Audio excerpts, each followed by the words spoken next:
வாழ்க்கை என்பது வட்டமா முக்கோணமா அப்படின்னு கேட்குறீங்க. என்னையை பொறுத்தவரை முக்கோணமாக இருந்தாலும் ஒரு திசையில் போய் இன்னொரு திசைக்கு வந்து சேர்ந்துடலாம். நிச்சயமாக லைஃப் பொறுத்தளவையில் செல்வம் சகடக்கால் போல் வரும்னு சொல்லுவாங்க.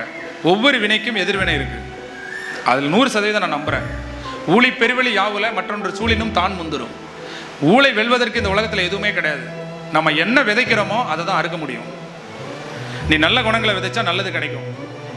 நீ உண்மையை கொடுத்தேன்னா உண்மை கிடைக்கும். நீ பாசத்தை கொடுத்தா பாசம் கிடைக்கும். இடைக்காலத்தில் அது கிடைக்காம இருக்கலாம். தர்மத்தின் வாழ்வதனை சூது கவ்வி இருக்கலாம். ஆனால் தர்மம் இறுதியில் நிச்சயமாக வெல்லத்தான் செய்யும். நான் நிறைய நேரங்களில் பார்த்துட்டேன். சில பேரை பார்த்த உடனே வேகமாக வர மாதிரி தெரியும், ஆனால் கடைசி காணாம போயிடுவாங்க. சில பேர் மெதுவாக வர மாதிரி தெரியும், வாழ்க்கையில் சக்ஸஸ் பண்ணுவாங்க. நான் பார்த்துருக்கேன். அப்போ என்றைக்குமே செய்கிற வேலையை திருந்த செஞ்சால் மட்டும்தான் லைஃப் நமக்கு இருக்குது. இல்லைனா திருப்பி அதே இடத்துக்கு திருப்பி வர வேண்டிய நிலைமை நமக்கு வந்துடும். அதனால் செய்யக்கூடிய செயலில் விழிப்புணர்வோடு இருந்தோம்னா வாழ்க்கை வட்டமாக தான் இருக்கும், முக்கோணமாக தான் இருக்கும். ஆனால் திரும்பி வரும்போது நம்ம வாழ்ந்துட்டோன்ற திருப்தி நமக்கு இருக்கும், நிச்சயமாக இருக்கும். அதுதான் என்னுடைய கருத்து. சரியா?